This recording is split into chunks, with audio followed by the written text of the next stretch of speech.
Do you ever feel small and inconsequential, like you don't belong in the limelight? Me too. Well, here's my story. Hi, my name is Hannah, and all my life I have been relegated to the background, or so I felt, but not anymore. Now I'm dating the most popular senior in my school. Here's the story of how I went from zero to hero in just a few months. Milan is my best friend, and we have been friends right from the diaper days. Our mothers were good friends, so we did everything together. We practically grew up as twins. 16 years later, our friendship is still waxing stronger. I have to admit, puberty was way nicer to her than it was to me. If I was asked to describe myself in a word, I would definitely go with meh. I am of average height, with a normal-looking face and dull brown eyes, average-length hair, and I am not overweight, but I'm not skinny either. Did I mention that I have acne-prone skin? Fashion-wise, I like to play it safe. In other words, I wear skinny jeans and t-shirts to just about everywhere. Milan, on the other hand, is simply glamorous, with her perfect blonde hair, stunning blue eyes, perfect model figure complete with a thigh gap, and sizable boobs. To top it all off, she is a fashionista with an outgoing, fun-loving personality that seems to draw people to her. Constantly being around someone who has such a life-of-the-party attitude, being as normal as I was, has a way of making you feel like you are fading into the background. Everybody wanted to be friends with her. She got invited to all the parties. Most times when people did speak to me, it was to inquire about her. All the guys wanted to be with her, so yeah, you get the picture I'm painting. All the attention she was getting never really bothered me. I didn't hate or feel jealous of her. She was gorgeous and living her best life, and I was happy for her. Did it make me feel small?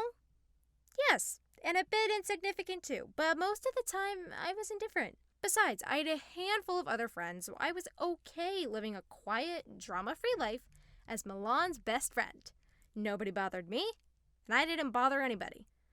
It's a standing tradition at our school for the football team to throw a party at the beginning of the football season to celebrate last season's success and get pumped up for the new season ahead. Milan had a track record of not committing to long-term relationships. She didn't stick around once the fun phase was over. As soon as the rainbows, butterflies, and electrifying sparks, which are the major components of a new relationship that makes everything feel so new and exciting, were gone and things were about to get real, my best friend would be out the door quicker than the poor guy could even blink. At the beginning of football season, junior year, she was in the honeymoon phase with the left tackle player of the team. Preparations for the party were in order, and the entire school was looking forward to it. As usual, it was to be hosted by Dante, Milan's then-boyfriend, in his parents' state-of-the-art mansion. As the girlfriend and automatic hostess of the party, Milan had her work cut out for her. I was doing my best to help her with planning, because I could keep a cool head and try to proffer solutions while she freaks out and screams bloody murder because the catering service she wants is fully booked or some other party detail. One day at lunch, Dante came over to go over the guest list with Milan, and he came with the QB, quarterback, of the team. I had to take extra care not to drool all over the cafeteria table because, come on, Jared was just drop-dead gorgeous with his brown hair and matching green eyes that I could stare into forever. I thought I had seen it all, and then he smiled. Oh, God save me from passing out from too much exposure to this undiluted handsomeness. While Milan and Dante talked, Jared started making small talk with me, but suddenly it wasn't small talk anymore. The conversation got deeper. He treated me like an actual person. He could actually see me, not Milan's best friend, but me, Hannah. He was just so nice to me. Took time out to listen to my opinions like they actually mattered, and I felt special. In case you're wondering who Jared is, he's the QB that came along with Dante. Finally, the end of lunch came, and the guys were leaving. We said our goodbyes, and then Mr. Tall, Dark, and Handsome turns back and says, "I will see you at the party. Won't I, beautiful?" I almost passed out for real this time after I realized he was talking to me, not Milan, me. I stuttered and mumbled something incoherent as he walked away. That singular incident was all I could think and talk about for days. How he had talked to me, how brightly he had made me smile, and how nicely he had treated me.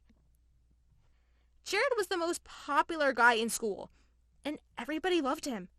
I kept reminding myself that he probably treats all girls the same way because he's a perfect gentleman, so it was absolutely normal and not a big deal, but my brain wasn't having any of that.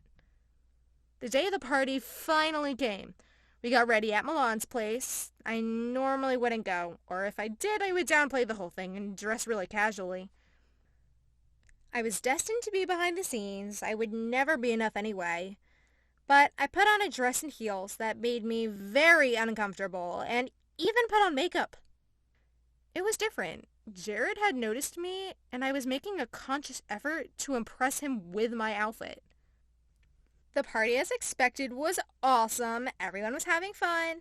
Dante's parents weren't home, so we could do whatever we wanted. What did I want to do? Stay put on the couch and wait for Milan to be ready to leave while secretly looking all around for Jared because I really didn't like parties, and I only came because they asked me to. Also because Milan would kill me if I didn't, but mostly for Jared. Jared finally showed up looking absolutely gorgeous. He greeted me with a wide smile, complimented my outfit, and then sat beside me. I will forever remember those moments like it was yesterday. Well, it was just 5 months ago, but, we were trying to talk, but people kept showing up to say hi and make small talk. His gentle, sweet nature wouldn't let him shut them off, so he indulged them. Later, he suggested we go somewhere more private to talk. I stood up and stumbled in my heels because I wasn't used to wearing them. I will never understand why people are willing to spend so much money to purchase these feet torture machines. He steadied me, and on our way out, he held me to ensure I wouldn't stumble again. My cheeks flamed red the entire time. We finally made it outside and found somewhere quiet to sit overlooking the noisy party inside. As the true gentleman he is, he offered me his jacket, which I graciously accepted because boy was I freezing. We finally started talking, and it was just amazing. We talked about life in general. We talked about the challenges he faces and how he copes with them. We talked about my passion for running, how I felt like I didn't really fit in anywhere, and he just understood. Like he could relate to what I was feeling and knew exactly what to say. I'd never connected with someone so well in my entire life. I was so at ease with him, and we both laughed like we had no worries in the entire world. That beautiful night under the starry sky was not just the start of something beautiful, but the best night of my entire life. A couple of coffee movie dates, park hangouts, lunch dates, and 3 a.m. phone conversations later, I was in love. I was head over heels in love with the QB. He asked me to go stargazing with him, and I agreed. We told our parents we had astronomy-related homework. By the time I got there, everything was already in place for a midnight picnic. I sat on the blanket, and we talked and ate happily, and out of nowhere, he whispered, "I love you, Hannah." I simply couldn't believe it. It felt surreal, almost impossible. As he stood there holding my hands, I let my insecurities get in the way of my happiness. He couldn't like me. What was there to like? This had to be some part of an elaborate prank to make me look stupid. Here was the man of my dreams asking me to be with him, and I couldn't bring myself to say yes. It was all I wanted right in front of me, but my feeling of not being good enough kept me rooted to the spot, unable to reach out and take it. Jared sat down, held my hands, looked me straight in the eyes, and he said, "Hannah, what are you afraid of?" And that question rang through my entire being. What was I afraid of? What basis did I have to say I wasn't enough? Someone had taken the pain to set this up for me that made me realize that I was worth something. I had always been, so I said yes. He reached out and kissed me, and I kissed him back with my all. I was ready to give happiness a chance.